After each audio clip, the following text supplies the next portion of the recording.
అందరికీ నమస్కారం. నేను మీ దేవి. 'నా హిట్లర్ మొగుడు' చివరి భాగం.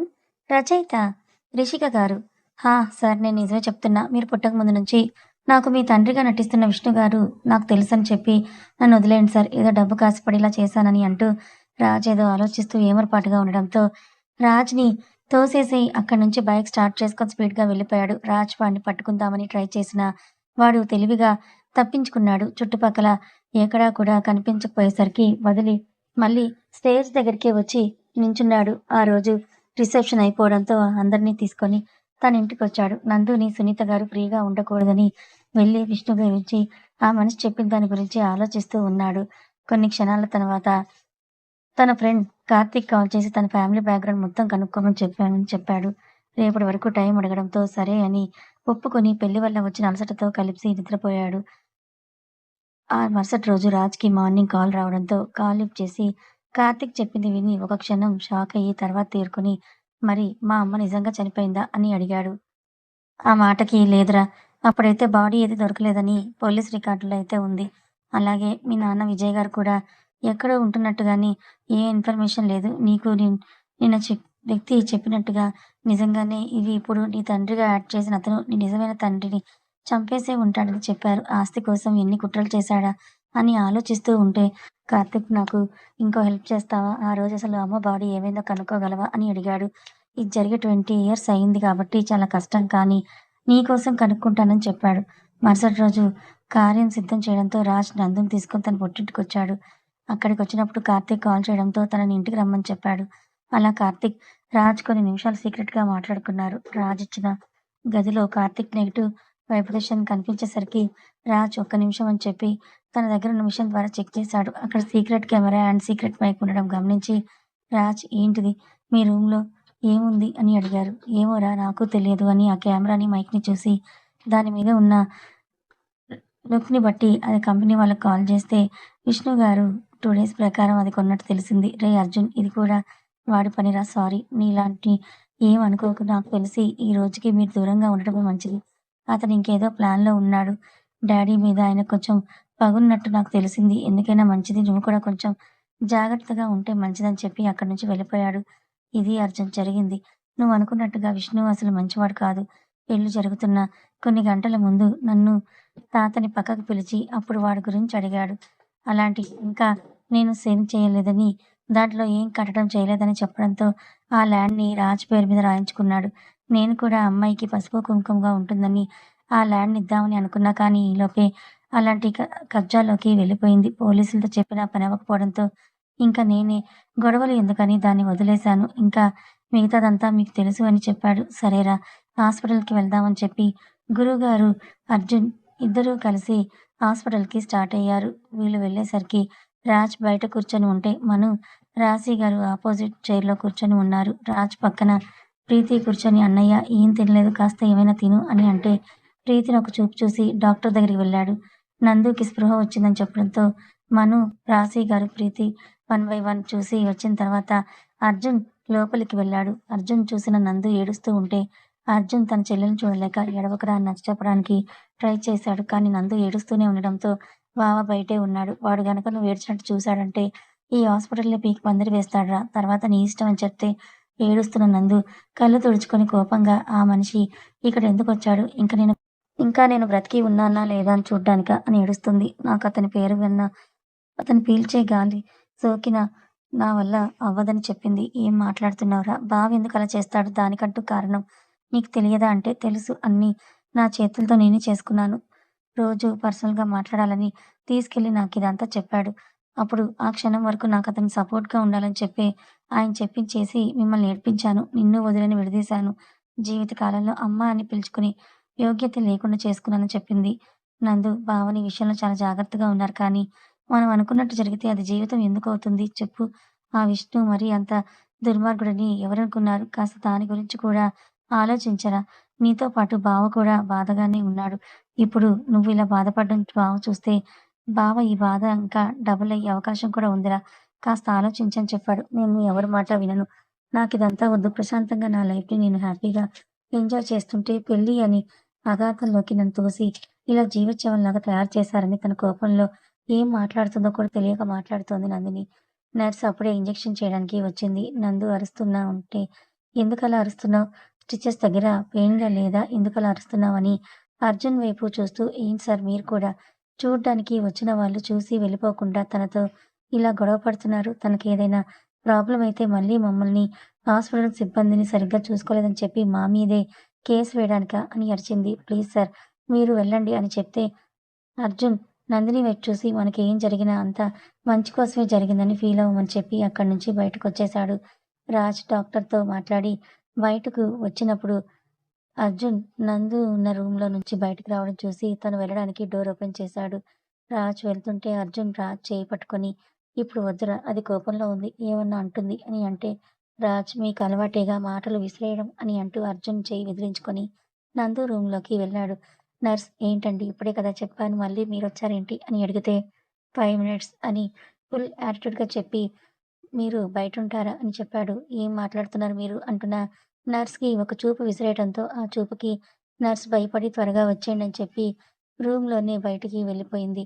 రాజ్‌ని చూసి నందు తల తిప్పుకొని ఉంటే రాజ్ అక్కడే ఉన్న చైర్‌లో కూర్చొని నందుని తన వైపుకు తిప్పుకొని "ఏంటి ఇప్పుడు నీకు పిల్లలు పుట్టరు అని ఫీల్ అయిపోతున్నావు? అంతే కదా! దేనికైనా ఒక సొల్యూషన్ అనేది ఉంటుంది. నేను చూస్తాను. నువ్వు నా ముందు ఇలా ఏడ్చి నన్ను వీక్ చేయకుండా డాక్టర్ చెప్పిన డైట్‌ని టైమ్ టు టైమ్ ఫాలో అవుతూ ఉంటే త్వరగా రికవర్ అవుతావు.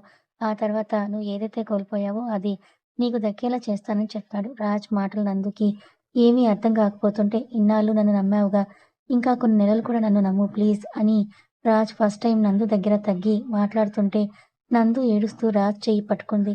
రాజ్ కూడా నందు చేతిని గట్టిగా పట్టుకొని తన చేతిని ముద్దాడి ఇప్పుడు మనం పడుతున్న బాధకి కారకుడైన వాడిని అస్సలు వదలను అని చెప్తే నందు వద్దు మీరలాంటి డెసిషన్ ఏం తీసుకోవద్దని చెప్పింది. సరే అని చెప్పి, సరే అయితే రెస్ట్ తీసుకో నేను మళ్ళీ వచ్చి కలుస్తానని చెప్పి బయటకు వచ్చేస్తాడు.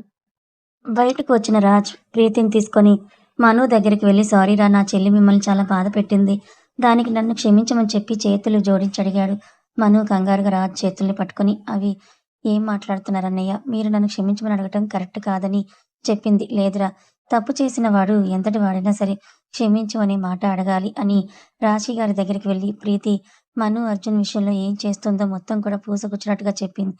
రాశి గారు మను వైపు అడుగులు వేస్తూ ఏడుస్తూ చూస్తూ ఉన్నారు. మను కూడా తలదించుకొని ఏడుస్తూ ఉండడంతో అర్జున్ మను నీ దగ్గరికి తీసుకొని సారీరా నన్ను క్షమించని అడిగారు. రాశి గారు కూడా మను చేతుల్ని పట్టుకొని సంవత్సరం పాటు నిన్ను చూసినా నువ్వేంటో తెలిసినా బయట వాళ్ళేదో చెప్పింది విని నిన్ను తప్పు పట్టానని చెప్పి నన్ను క్షమించరా ఈ తల్లిలాంటి అత్తని క్షమించు అని అన్నారు. అయ్యో అత్తయ్య మీరు నన్ను క్షమాపణలు అడగటం ఏంటి? ప్లీజ్ అలా అడిగి నన్ను ఇంకా దూరం పెట్టొద్దు.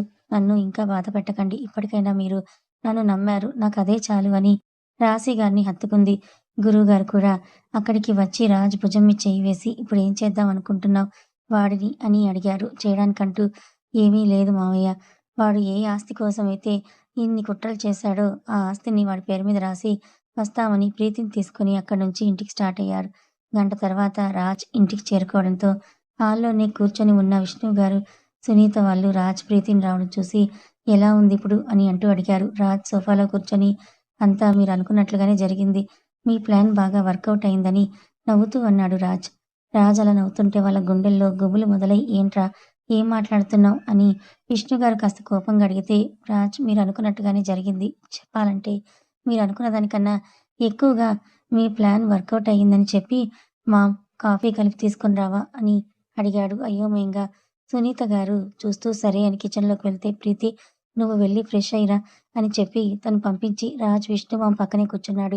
రాజ్ టీపాయ్ మీద ఉన్న పేపర్స్ తీసుకొని చైర్మన్ అల్లుడు అనుమానాస్పదంగా కనిపించడం లేదు. ఆయన ఎప్పటికీ ఎక్కడున్నారో తెలియడం లేదు. గత 25 సంవత్సరాల నుంచి అతను కనిపించడం లేదు.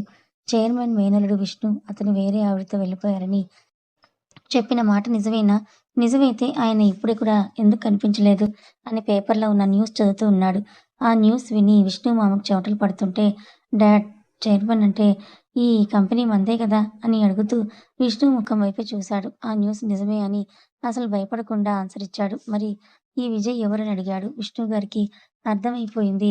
రాజ్‌కి తన గురించి మొత్తం తెలిసిపోయిందని. విష్ణు మామ కాళ్ళ మీద కాలు వేసుకొని ఫుల్ యాటిట్యూడ్‌తో విజయ్ ఎవరంటే నీకు తెలియదా అని తెలిసిపోయినట్టుంది కదా! ఇంకెందుకు ఈ నాటకాలు ఆడుతున్నావురా? అని అడిగారు. విష్ణు మామ మాట్లాడుతున్న యాటిట్యూడ్ మాటలకి "ఏం మాట్లాడుతున్నావు డాడ్?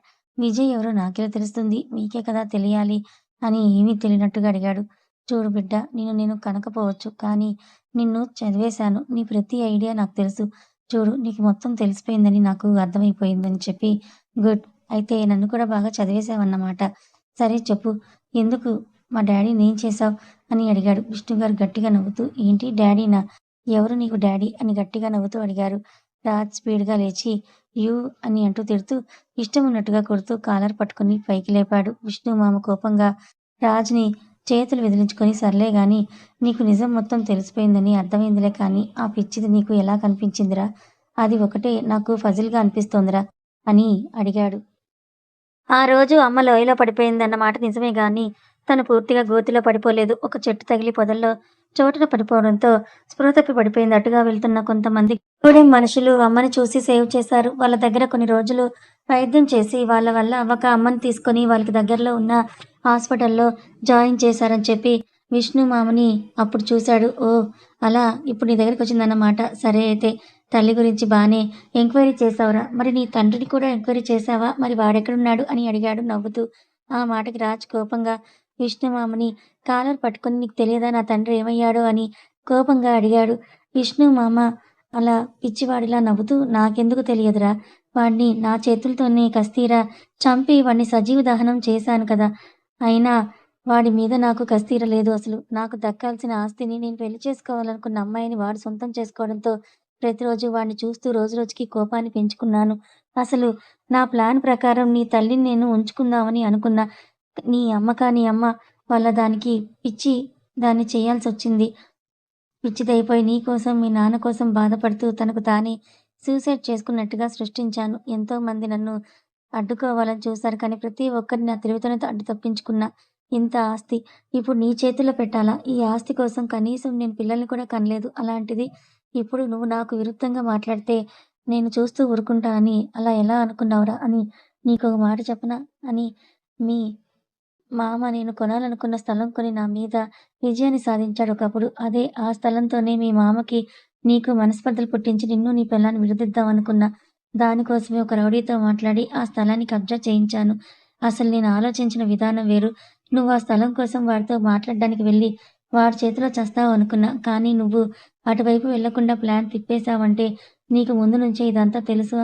అని అడిగాడు. రాజ్ కూడా అవునని చెప్పడంతో, సరే సరే అంతా అయిపోయింది కదా! ఇప్పుడేం చేద్దాం? సరే మనలో మనిద్దరం గొడవలెందుకు చెప్పు.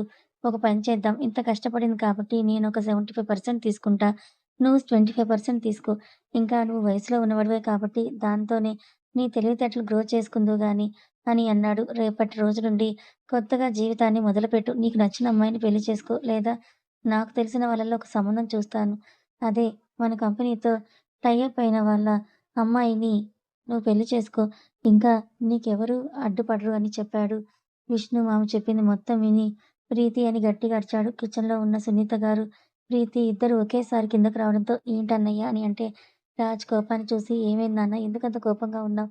ఏం తెలియనట్టు అడిగారు. వావ్! మీలాంటి వైఫ్ ఖచ్చితంగా ప్రతి మొగాడికుండాలి. మొగుడు ఎంత వెధవ పని చేస్తున్నా దానికి సపోర్ట్ చేస్తూ వచ్చారు చూడు మిమ్మల్ని అనాలి కోపంగా. నువ్వసలు ఆడదానివేనా? ఒక ఆడదాన్ని అమ్మతనానికే దూరం చేశావు. నువ్వు ఆడదానివే కాదు. మర్చిపోయావు. నీకు ఆ అమ్మతనం తెలియదు కదా! నీ కడుపు నుండి పుట్టి నీ పొత్తిళ్లలో పాలిచ్చి పెంచితే తెలుస్తుంది అమ్మతనం అంటే ఏంటో. ఎవరో ఒకరు కనేసి బిడ్డల్ని సాకితే నువ్వు తల్లయ్యావు. నీకేం తెలుసు ఆ అమ్మతనం అని సునీత గారి వైపు చీదరింపుగా చూశాడు. రాజ్ మాటలతో సునీత గారు బాధగా చూస్తే "ఏం మాట్లాడుతున్నావు నాన్న" అని అడుగుతూ విష్ణుమామ వైపు చూస్తారు. విష్ణుమామ వాడికి మొత్తం తెలిసిపోయిందని చెప్పారు. రాజ్‌కి మొత్తం తెలిసిపోయిన విషయం తెలుసుకున్న సునీత గారు రాజ్ వైపు భయంగా చూస్తున్నారు. ఎందుకంటే రాజ్‌కు కోపం ఆవిడకి తెలుసు.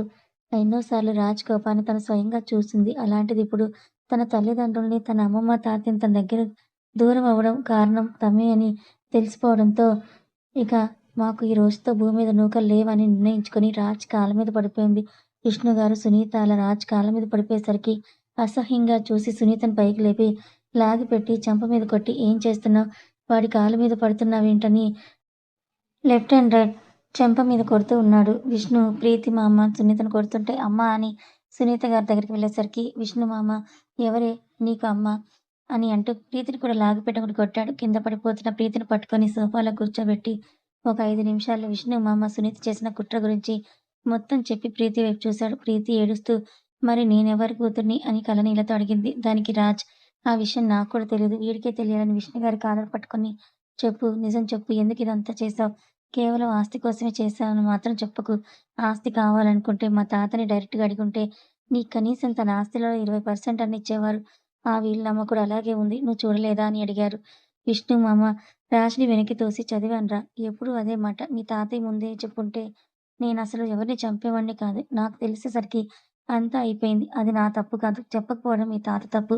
నీ తండ్రికి తెలిసినా కనీసం నాతో మాట వరుసగా అనకపోవడం నీ తండ్రి తప్పు. ఇంక నీ తల్లంటావా? దాన్ని నేను ఇష్టపడ్డానురా. అందుకే దాన్ని చంపాలనుకోలేదు. అందుకే దానికి స్లోగా మెంటల్ డిసార్డర్ ఇంజెక్షన్‌ని స్టార్ట్ చేయించి నా దగ్గరే పర్మనెంట్‌గా ఉంచుకోవాలని చూశాను. కానీ అది ఒక్కో రోజు బయటికి వెళ్ళిపోవడంతో ఇంకా అది కూడా తప్పిస్తే బావుంటుందని ఈ భూమి మీద నుంచే తప్పించాననుకోని యాక్సిడెంట్ చేయించానని చెప్పాడు. ఛీ! నువ్వసలు మనిషివేనా? అసలు ఆస్తి ఏం చేసుకుంటావు నువ్వు? అని అంటే ఎన్ని సార్లు చెప్తావురా? అవును చేశాను. ఎదురుగా వెళ్లి నిలబడితే నిన్ను చంపితే ఒక్కసారిగా చచ్చిపోతావు. నేను నా ఫ్యామిలీ బాధ నీకు తెలియాలి. ఏ ఆస్తి కోసమైతే ఇదంతా చేశావో ఆ ఆస్తి నీకిచ్చేద్దాం అనుకుంటున్నాని అన్నాడు. ఏంట్రా మీ అమ్మకు పిచ్చి నీకొచ్చిందా ఏంటి? ఆస్తి ఇస్తానంటున్నావు? మీరంతా ఎంత బాధపడతారో అంత బాధ చూపిస్తానంటున్నావని నవ్వుతూ అడిగాడు. అవును పిచ్చే పట్టింది. నాకు పిచ్చి పడితే ఎలా ఉంటుందో నీకు చూపిస్తానని చెప్పి రాజ్ క్లాప్స్ కొట్టేసరికి ఒక 10 మంది 2 సూట్ కేసులతో ఒక్కొక్క సూట్ కేస్‌లో 2 చొప్పున 20 సూట్ కేసులు తీసుకొచ్చారు. ఆ సూట్ కేసుల్ని విష్ణుమామ ఉండే రూమ్ వైపు చూపించి, "ఆ గదిలో పెట్టండి. నేను చెప్పినట్టు సర్దండి. లోపు నేను వెళ్లి అన్నిటికి ప్రిపేర్ చేసి వస్తానని" చెప్పి పంపించాడు. అందరూ కూడా ఓకే సార్ అని చెప్పి ఆ 10 మంది విష్ణుమామ గదిలోకి వెళ్లారు.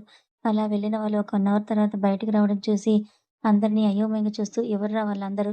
ఏం తీసుకొనొచ్చారు? ఏం చేశారు మీరు?" అని రాజుని మీదకి గట్టిగా అరుస్తూ వెళ్ళాడు. "ఎందుకు అంత కంగారు పడుతున్నావు? నీకు కావాల్సిన ఆస్తి కదా!" అని ప్రీతి అని పిలిచాడు. సోఫాలో కూర్చొని ఏడుస్తున్న ప్రీతి అన్నయ్య అని అడిగింది. వీళ్ళ గురించి ఏమైనా తెలుసుకోవాలా? అని అడిగింది. అక్కర్లేదన్నయ్య. నేనెవరికి పుట్టాను ఇవన్నీ నాకవసరం లేదు. వీళ్ళే నా తల్లిదండ్రులు. ఇన్నాళ్ళు వీళ్ళు చెప్పినట్టే నటించాను. ఇంకా నాకు నా తల్లిదండ్రులు లేరు. నాకు అన్నయ్య మాత్రమే ఉన్నాడని చెప్పి రాజ్‌ని హత్తుకుంది. రాజ్ ప్రీతిని ఓదారుస్తూ "నువ్వు వెళ్లి నీ రూమ్‌లో నీకు కావాల్సిన వస్తువులు తీసుకొని రా" అని చెప్పి ప్రీతిని పైకి పంపించి బ్లాక్ డ్రెస్‌లో ఉన్న ఇద్దరు మనుషులు లోపలికొచ్చారు. వాళ్ళని ఎదురుగా నుంచొని చూడండి. మీకు చెప్పాను కదా! ఇది వాళ్ళిద్దరే అని వాళ్ళిద్దరిని చూపిస్తూ ఆ రూమ్‌లోకి తీసుకొని వెళ్ళండని చెప్పారు. విష్ణుమామ రాజుని చూస్తూ "రేయ్! ఏం చేస్తున్నావురా? ఎవరు వీళ్ళంతా? మమ్మల్ని ఏం చేస్తున్నారు? ఇందా ఇంతమంది మా రూమ్‌లోకెళ్ళి ఏం చేశారు?" అని అరుస్తూ ఉన్నాడు. "ఎందుకలా అరుస్తూ బీపీ తెచ్చుకుంటున్నావు? నీ వెంట నేను వస్తున్నానని" చెప్పి రాజు కూడా విష్ణు, సునీత వాళ్ళ వెనకే వెళ్ళాడు. విష్ణుమామ రూమ్ లోపలికి తీసుకొని వెళ్ళిన తర్వాత చుట్టూ ఉన్న పరిసరాలు చూస్తూ షాకై రాజ్ వైపు చూస్తూ ఉన్నాడు. రాజ్ విష్ణుమామని చూస్తూ "నచ్చిందా? దీనికోసమేగా ఇంత చేశావు అనుభవించు" అని చెప్పి బౌన్సర్‌లని బయటికి వెళ్ళమని చెప్పి, "ఏ డబ్బు కోసమైతే నువ్వింత చేశావో, ఇప్పుడు ఆ డబ్బే నీ చుట్టుంది. ఈ డబ్బు దాన్ని చూస్తూ ఎంత ఎంజాయ్ చేయాలనుకున్నావో అంతా ఎంజాయ్ చెయి" అని చెప్పి విష్ణుమామ ఎంత అరుస్తున్నా రాజ్ డోర్ వేసి ఆ లాక్‌ని బాల్కనీలోకి వెళ్లి గార్డెన్‌లోకి విసిరేశాడు. రాజ్ డోర్ క్లోజ్ చేసి వెళ్ళిపోయిన తర్వాత సునీత విష్ణుమామని చుట్టూ చూస్తూ "ఏంటండి ఇది?" అని అయోమయంగా అడిగింది. "ఏం కనిపించడం లేదా? వాడు మనకు ఇంకా చెక్ పెట్టేశాడు" అని చుట్టూ ఉన్న డబ్బు కట్టల్ని చూస్తూ ఉన్నాడు. తను పుట్టి పెరిగిన తర్వాత ఫస్ట్ టైమ్ తనంత డబ్బులు చూస్తున్నాడు. చుట్టూ మొత్తం కనీసం ఒక 100,00,00,000 డబ్బులు పైనే ఉంటాయి. తన కంటికి వాటిని చూసిన తర్వాత తనలో ఒక మెరుపు వస్తుంది. కానీ వాటితో తను ఎలా ఎంజాయ్ చేయగలడు? తను ఎంజాయ్ చేయాలంటే ఫస్ట్ ఈ రూమ్ నుంచి బయటకు వెళ్ళాలని చెప్పి, ఆ రూమ్ నుండి తప్పించుకోవడానికి ఏమన్నా దారి ఉందేమోనని అంతా కూడా చుట్టూ చూస్తున్నాడు. లాక్ విసిరేసిన తర్వాత లోపలికొచ్చిన రాజ్ కొందరు మనుషుల్ని, సామాన్లు మొత్తం ప్యాక్ చేస్తూ కనిపించారు. రాజ్ తన రూమ్‌లోకి వెళ్లి తనకు కావాల్సిన వస్తువులన్నీ ప్యాక్ చేసుకొని తనకెంతో కావాల్సిన వాళ్ళ ఫోటోస్ కూడా తను కలెక్ట్ చేసుకొని ప్రీతిని పిలిచాడు. "అన్నయ్య ఏంటి అయిపోయిందా? రా" అని అడిగాడు. "ఆ! అన్నయ్య" అని ప్రీతిని తీసుకొని బయటికి రావడంతో అక్కడున్న మనుషులు ఆ సామాన్ని ఆల్రెడీ తను కొన్న విల్లాకి షిఫ్ట్ చేయమని చెప్పి అడ్రెస్ వాళ్ళకి సెండ్ చేసి ప్రీతిని తీసుకొని అక్కడి నుంచి కార్‌లో స్టార్ట్ అయ్యాడు. ప్రీతి, "అన్నయ్య మరి అమ్మ, నాన్న" అని అడిగితే చెప్పాను కదా! నీకు అమ్మా, నాన్న లేరు. నేను మీ వదిన నీకు అమ్మ, నాన్న అని చెప్పి అక్కడి నుంచి కార్‌ని నందు హాస్పిటల్ వైపు తీసుకొనొచ్చాడు. విష్ణుమామ ఎంత గాలించినా తనకు కనీసం ఇసుక రవ్వంత ఖాళీ కూడా తనకు కనిపించలేదు.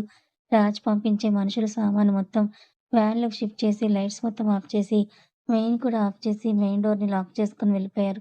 అప్పటి వరకు రూమ్‌లో ఫ్యాను, లైట్స్ ఉండడంతో పెద్దగా వారికి ఏం అనిపించలేదు కానీ, ఇప్పుడే లైట్స్ ఆఫ్ చేయడంతో వాళ్ళకి ఆ గది మొత్తం చీకటిగా మారిపోయింది. సునీత ఒక 5 నిమిషాల తర్వాత ఏంటండి ఇంత చీకటిగా ఉంది? నాకెందుకో భయం వేస్తుందండి. రాజ్‌ని పిలవండి. రాజ్‌కి క్షమాపణ చెప్దామని అడిగింది. విష్ణు మామ ఒసేయ్ నీకు అర్థం కావడం లేదా? వాడు పక్కాగా ప్లాన్ చేసుకున్నాడు. ఇంక మనం బ్రతికినంత కాలం ఇక్కడే అని చెప్పి ఆయన ఏం చేయాలో కూడా తోచడం లేదు. తను ఎలాగైనా ఇక్కడి నుంచి బయటపడడానికి ఎంతగానో ట్రై చేస్తున్నాడు. తనకిప్పుడు ఉన్న టాస్క్ ఏంటంటే కనీసం ఆ డబ్బు కట్టలని తొలగించి అక్కడి నుంచి పారిపోవాలని డిసైడ్ అయ్యి, ఆ చీకట్లోనే తడుముకుంటూ ఆ డబ్బు కట్టల గోడ దగ్గరికి వెళ్లి, ఆ డబ్బు కట్టల గోడ అనుకుని తనకున్న హైట్‌గా ఉండడంతో ఆ పని కూడా చేయలేకపోయాడు. చాలా సేపు ఆ గోడని తొలగించి పారిపోవడానికి ట్రై చేద్దాం అనుకున్నాడు. ఎంతకీ తనకి ఆ డబ్బు కట్టలు తొలగించడం కుదరకపోవడంతో నీరసించిపోయి సునీత పక్కనొచ్చి కూర్చున్నాడు. ఏవండీ దాహం వేస్తోందని సునీత అడిగితే విష్ణు కోపంగా నా రక్తం తాగని సునీతని కొడుతూ ఉన్నాడు. ఏంటండి మీరు నన్ను కొడుతున్నారు? అని చెప్పేసి సునీత కూడా విష్ణుమామతో అడ్డుకుంటూ ఉంది. తను అక్కడి నుంచి పారిపోవడానికి అవకాశం కనిపించకపోయేసరికి పిచ్చి పట్టిన వాడిలాగా సునీతని ఇష్టం వచ్చినట్టు సునీతని చాలా సేపు విష్ణుమామ కొట్టకుండా అడ్డుపడుతూ ఉన్నా ఇంకా విష్ణుమామ ఆగకపోవడంతో విష్ణుమామకి తిరగబడింది. విష్ణుమామ సునీత తనని కొట్టడం చూసి ఏంటే నువ్వే నన్ను కొడుతున్నావని చెప్పి గట్టిగా కొట్టడం స్టార్ట్ చేశాడు. సునీ అత్త కూడా చీకట్లోనే తడుముకుంటూ కొంచెం దూరం వెళ్ళిపోయి నీ వల్లే కదరా ఇప్పుడు మనం ఈ పరిస్థితికొచ్చాము. ఆ రోజు ఎంత చెప్పినా నా మాట విన్నావా? వినలేదు. ఆస్తి, ఆస్తి అని చెప్పి ఇక్కడి దాకా తీసుకొనొచ్చావు. రాజ్ తెలివైనవాడు కాబట్టి నువ్వు కావాలనుకున్న దాన్ని నీ చుట్టూనే ఉంచి, అవి నువ్వు అనుభవించే అవకాశం లేకుండా చేశాడురా అని చెప్పి విష్ణుమామ గట్టిగా కొట్టడంతో సునీత అత్త స్పృహ తప్పి పడిపోయింది. విష్ణుమామ సునీత సైలెంట్ అవ్వడంతో తను బయటికి వెళ్ళే అవకాశం చూసుకుంటూ చుట్టూ చూస్తున్నాడు. హాస్పిటల్‌కి వెళ్ళిన రాజ్, ప్రీతి ఇద్దరు నందు రూమ్‌లోకి వెళ్లారు.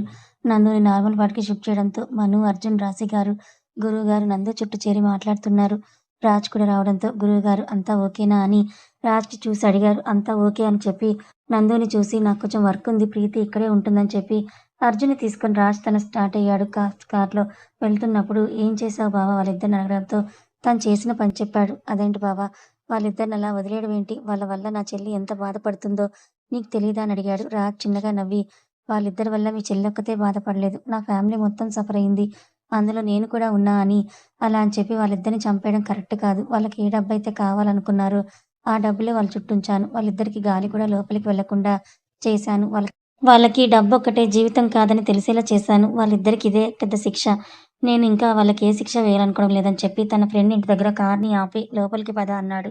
ఇదేంటి ఇక్కడ తీసుకొచ్చావు అని అడిగితే ఇక్కడే అమ్మ ఉందని తను తీసుకుని హాస్పిటల్‌కి వెళ్దామని చెప్పాడు. సరే అని చెప్పి రాజ్, అర్జున్ ఇద్దరు తన ఫ్రెండ్ ఇంట్లోకి వెళ్లారు. హాల్లోనే జయ గారు బొమ్మతో ఆడుకోవడం కనిపించింది.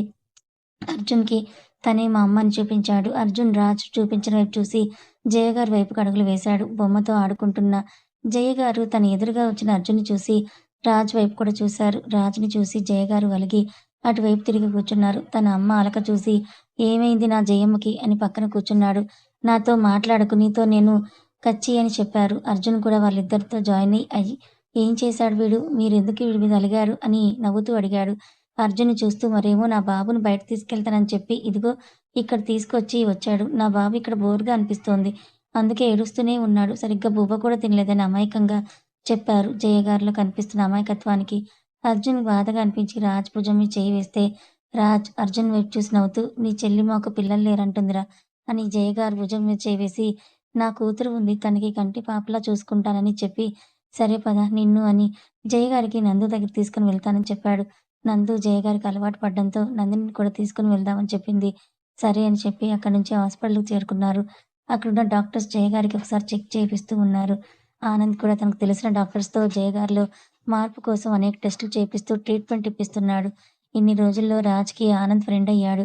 అలా నిదానంగా రోజులు గడుస్తున్నాయి. నందు రికవరీ అయ్యి నడుస్తూ ఉంది. రాజ్ ఒకసారి కూడా విష్ణుమామ, సునీత వాళ్ళ దగ్గరికి వెళ్ళలేదు. వారం రోజుల తర్వాత రాజ్, అర్జున్, ఆనంద్ తీసుకొని వాళ్ళ విష్ణుమామ ఉన్న ఇంటి వైపుకు వెళ్ళాడు. బయట గేటు దగ్గర వాచ్‌మెన్ సార్ లోపల ఉండి గట్టిగా అరుపులు వినిపిస్తున్నాయని చెప్పాడు. సరే నేను చూసుకుంటాను. నువ్వు చాయ్ తాగిరా అని చెప్పి పంపించేసి అర్జున్‌ని తీసుకొని లోపలికి వెళ్ళాడు. అదేంటి రాజ్‌కి విసిరేసానన్నావు మరి ఇప్పుడు నీ దగ్గరికి ఇది ఎలా వచ్చిందనంటే, ఆ రోజు కోపంలో కీ విసిరేసాను కానీ నా దగ్గర ఇంకో కీ ఉందని చెప్పి ఆ కీతో డోర్ ఓపెన్ చేసి చూశారు. వారం రోజుల్లో ఉండి సరైన తిండి తిప్పలు, నీరు, గాలి సరిగ్గా లేకపోవడంతో ఒళ్ళు నీరసించిపోయి అలాగే నేల మీద పడుకొనున్నారు. వారం రోజుల నుంచి చీకట్లో ఉండడంతో ఒక్కసారిగా వెలుతురు కనిపించేసరికి ఆ కళ్ళతో చూడలేక కళ్ళకి చేతిని అడ్డు పెట్టుకొని, "వచ్చావురా! మమ్మల్ని చంపాలని చూస్తున్నావా? ఈ నరకం మాకెందుకు ఒకేసారి చంపేయ్" అని అంటే, "ఏంటి?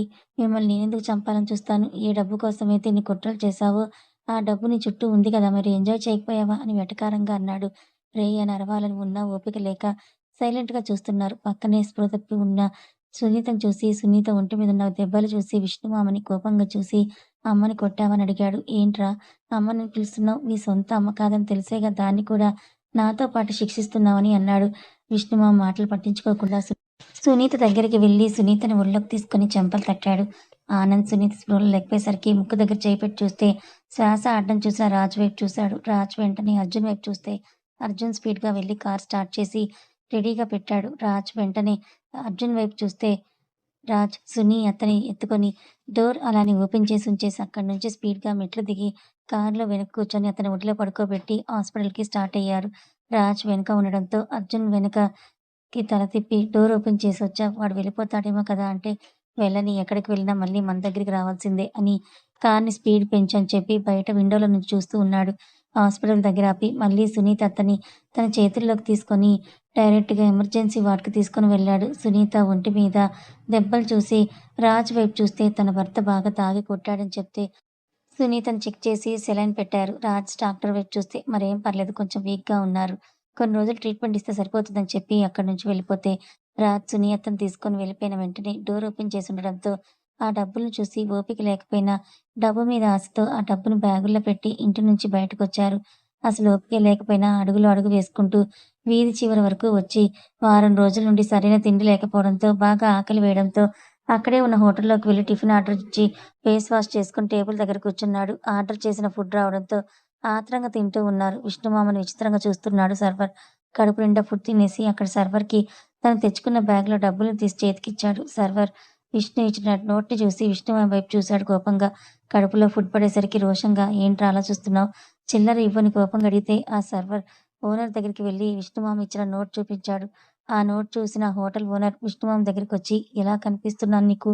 నకిలీ నోటిచ్చి తిరిగి చిల్లరియ్యమంటావా?" అని చెప్పి విష్ణుమామ చెంప మీద లాగిపెట్టి కొట్టారు. హోటల్ ఓనర్ కొట్టడంతో "ఏంట్రా?" అని అడిగితే ఆ నోట్ చూపించి "సరిగ్గా చూడు ఇది నకిలీ నోట్" అని చెప్పారు. ఓనర్ చెప్పిన దానికి విష్ణుమామ షాకయ్యి తను తెచ్చుకున్న బ్యాగ్‌లను జిప్ ఓపెన్ చేసి చూస్తే ఆ నోట్లన్నీ నకిలీ అవ్వడంతో కుర్చీలో కూలబడ్డాడు. ఆ హోటల్ ఓనర్, సర్వర్ ఇద్దరు విష్ణుమామ బ్యాగులో నకిలీ నోట్ ఉండడం చూసి వెంటనే పోలీసులకు ఇన్ఫర్మేషన్ ఇవ్వడంతో పోలీసులు వచ్చి విష్ణుమామని అరెస్ట్ చేసి పోలీస్ స్టేషన్‌కి తీసుకొని వెళ్లారు. విష్ణుమామకు పోలీసులతో పరిచయం ఉండేసరికి ఇది ఆ రాజ్ గాడు చేసిన పనని చెప్పాడు. పోలీసులు కూడా విష్ణుమామ మాట విని రాజ్‌కి కాల్ చేసి విషయం చెప్పారు. "నో మేమలాంటి పనులు చెయ్యం. అవసరమైతే మీరు మా ఇంటిని చెక్ చేసుకోవచ్చని" చెప్పాడు. పోలీసులు విష్ణుమామని తీసుకొని రాజ్ వాళ్ళ ఇంటికి వచ్చారు. విష్ణుమామ చెప్పిన గదిలోకి పోలీసులు వెళ్లి చూసేసరికి ఆ గదిలో ఒక్క నోట్ కూడా కనిపించలేదు. విష్ణుమామకు అర్థమైంది రాజ్ తనని ఇరికించాడని. రాజ్ కూడా అక్కడికి రావడంతో "ఏంటి సార్ మీకేమైనా ప్రూఫ్స్ కనిపించాయా?" వెటకారంగా అడిగాడు. "లేదు సార్. కానీ మీ నాన్నగారంటే" రాజ్ కోపంగా "మా నాన్న కాదని తన దగ్గర ఉన్న ప్రూఫ్స్‌ని పోలీసులకిచ్చాడు." రాజ్ ఇచ్చిన ప్రూఫ్స్‌ని చూస్తూ విష్ణుమామ అరెస్ట్ చేయడం వాళ్ళకి తప్పలేదు. విష్ణుమామ పోలీసులు తనని తీసుకొని వెళ్తుంటే వెనక తిరిగి రాజ్‌ని కోపంగా చూస్తూ వెళ్ళాడు. మరుసటి రోజు విష్ణుమామని కోర్టుకు తీసుకొని వెళ్లడంతో విష్ణు చేసిన తప్పులకి కోర్టు శిక్ష వేయడంతో "నిన్ను వదలనురా" అని అరుచుకుంటూ సెంట్రల్ జైలుకి తీసుకొని వెళ్లారు విష్ణుమామని. పోలీసులు సునీత గారి కళ్ళు తెరిచి తను ఉంది హాస్పిటల్ అని గుర్తించి చుట్టూ చూశారు. తన చుట్టూ ఎవరూ లేకపోయేసరికి అప్పుడే లోపలికొస్తున్న నర్సుని అడిగారు తననెవరు తీసుకొచ్చారని.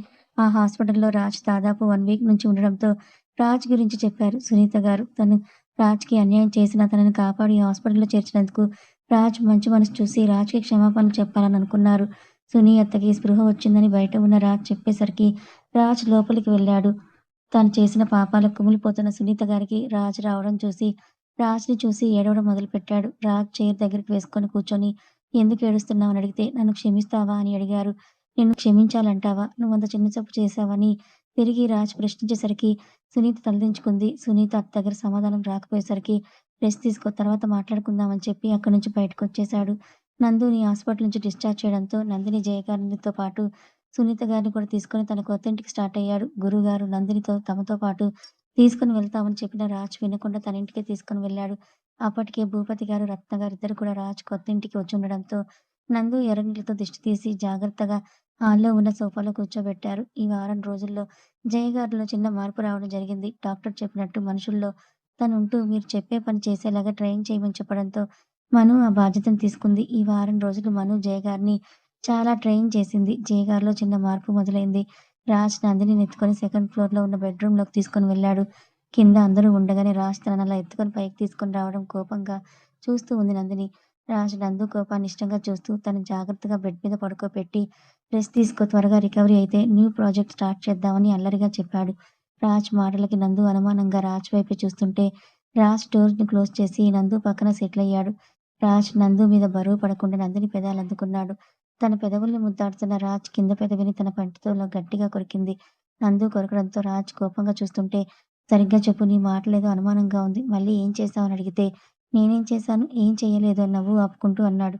ఇదిగో అని రాజ్ వైపు వేలు పెట్టి చూపిస్తూ నీ నవ్వులోనే తేడా ఉంది. నిజం చెప్పు, నువ్వు ప్రాజెక్ట్ అని ఏదో అంటున్నావేంటి? అంటే నాకు అని కడుపు మీద చేయి వేసుకొని రాజ్ వైపు అనుమానంగా చూసింది.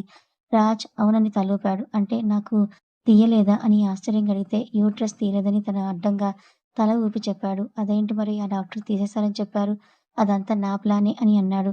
ఎందుకు కోపంగా పైకి లేచి కూర్చొని రాజ్ కాలర్ పట్టుకొని ఏం మాట్లాడుతున్నావురా అని ఇన్ని రోజులు మా ఎమోషన్స్‌తో ఆడుకున్నావని అడిగింది. రాజ్ నందు చేతిలో నుండి తన కాలర్ విడిపించుకొని నందు భుజం చుట్టూ చేతులు హారంలా వేసి తన ముక్కుని నందు ముక్కుకి రాస్తూ నేనెవరి ఎమోషన్స్‌తో ఆడుకోలేదు. ఇంకా చెప్పాలంటే నిన్ను సేవ్ చేయాలని ఇదంతా చేశానని చెప్పాడు. నువ్వేం మాట్లాడుతున్నావో అర్థమవుతోందా? అసలేంటిదంతా? పిచ్చెక్కిపోతోంది. సరిగ్గా చెప్పని అంటే ఆ విష్ణు ప్లాన్ నీకు గర్భసంచి తీయించాలని. ఎందుకంటే ఒకవేళ మనిద్దరం కలిసిపోతే మనకి పిల్లలు పుట్టకుండా ఉండడానికి ఇలా నీ మీద నాటు మందు ఉపయోగించి నిన్ను హాస్పిటల్‌లో జాయిన్ చేసి, తర్వాత డాక్టర్‌ని కొనేసి నీ గర్భసంచి తీయాలని అనుకున్నాడు. ప్రతి క్షణం నేను కనిపెట్టుకొని ఉండడంతో వాడి ప్లాన్‌ని తిరగ్గొట్టి, నేనే డాక్టర్ చేత ఇలా నాటకం ఆడించానని చెప్పాడు.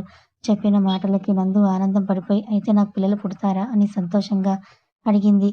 రాజ్ అవును అని చెప్పి, మరి నాకు ఇప్పుడేం చేస్తారని అడిగితే, ఆరాటం. అందువల్ల నీకు కొంచెం ఇన్ఫెక్షన్ అవ్వడంతో దాని గురించి నీకు ఆపరేషన్ జరిగిందని చెప్పి నందు పెదాలందుకున్నాడు. ముందు కూడా తను ఇంకా అమ్మ అవ్వదని చాలా బాధపడింది. ఇప్పుడు రాజ్ చెప్పిన మాటలకి తను అమ్మ అవుతాననే మాటకి సంతోషపడిపోయి రాజ్‌కి పూర్తిగా తన సహకారం తెలిపింది. నిదానంగా రోజులు గడుస్తున్నాయి.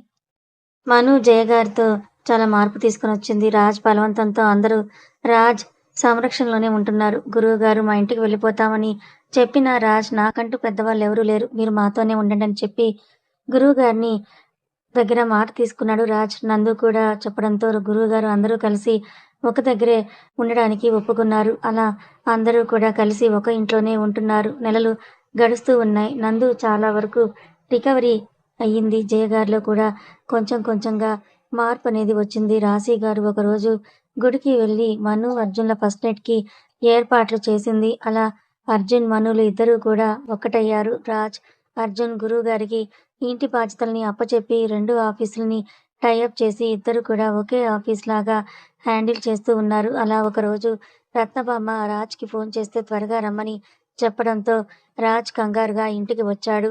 రాజ్ వచ్చేసరికి అందరూ కూడా సీరియస్‌గా హాల్‌లో కూర్చొని ఉన్నారు. రాజ్‌కి భయం వేసి ఏమైంది?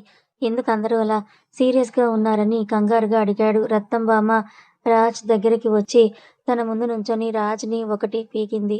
రత్నంబామ చేసిన పనికి అందరూ కూడా షాకై చూస్తూ ఉంటే రాజ్ అయోమయంగా రత్నం వైపు చూసి నేనేం చేశానే ముసలి, నన్నెందుకు ఇప్పుడిలా కొట్టావని అడిగాడు. ఏం చేశావా? దానికి ఈ మధ్య ఒంట్లో బాలేదు. హాస్పిటల్‌కి మమ్మల్ని టెన్షన్ పెట్టించి అది ఇంకా తల్లి కాదని మాకు చెప్పి ఇప్పుడు దాన్ని తల్లి చేస్తావా? అని సీరియస్‌గా అడిగారు రత్నం. బామ్మ చెప్పిన మాటల్ని అర్థం చేసుకున్న రాజ్ ముందు నందు వైపు చూశాడు. నందు సిగ్గుపడుతూ తలదించుకొని ఉంటే తన భార్యామణిని ప్రేమగా చూస్తూ ఉన్న రాజ్ నెత్తి మీద బామ్మ ఇంకొకటి పీకి ఏంట్రా అడుగుతూ ఉంటే సమాధానం చెప్పవేంటి అని అన్నారు. అబ్బా బామ్మ ఏమైందే? ఇలా కొడుతున్నావు నన్ను అని రాజ్ అంటే మరేంట్రా? మరి ఇన్ని రోజులు నాకు ఎందుకు నిజం చెప్పలేదు అని అంటే ఓ అదా మీ బాధ. దానికి చెప్పాను. అది మీకు చెప్పిందని అనుకున్నా. అది మీకు చెప్పలేదా? అని నందు వైపు చూసి అదేంటి నందు నువ్వు వీళ్ళకి నేను చెప్పిన దాని గురించి చెప్పలేదా అని నందు పక్కనే సెటిల్ అయ్యాడు రాజ్. ఇప్పుడు అందరూ కూడా నందు వైపే సీరియస్‌గా చూడడం చూసి నందు సీరియస్‌గా రాజ్‌ని చూస్తూ నన్ను ఇరికించావు కదా నువ్వు అని రాజ్‌ని కొట్టడానికంటూ పైకి లేచింది. నందు ఏం చేస్తుందో ముందే గ్రహించి తను వాళ్ళ బెడ్‌రూమ్‌లోకి పరిగెత్తుకుంటూ వెళ్ళిపోయాడు రాజ్. నందు కూడా రాజ్ వెనకాలే వెంటపడుతూ "ఆగరా నీ పని చెప్తాను ఉండు" అని అంటూ చేసిందంతా చేసి "ఇప్పుడు నన్ను వీళ్ళందరికీ బుక్ చేస్తావా" అని అంటూ రాజ్‌ని కొట్టడానికి స్పీడ్‌గా వెళ్తుంటే కింద ఉన్న బామ్మగారు "ఒసేయ్ నువ్వు ఇప్పుడు ఉట్టు మనిషివి కాదే అలా పరుగులు పెట్టకూడదు వాడితో పాటు" అని అంటూ "ముందు కిందకి రా" అని అంటూ గట్టిగా అరిచారు రత్నబామ్మగారు. కథ అయిపోయింది. ఈ కథ మీకెలా అనిపించింది? నచ్చిందా? నచ్చితే లైక్ చేయండి. మరికొంతమందికి షేర్ చేయండి. Thank you so much.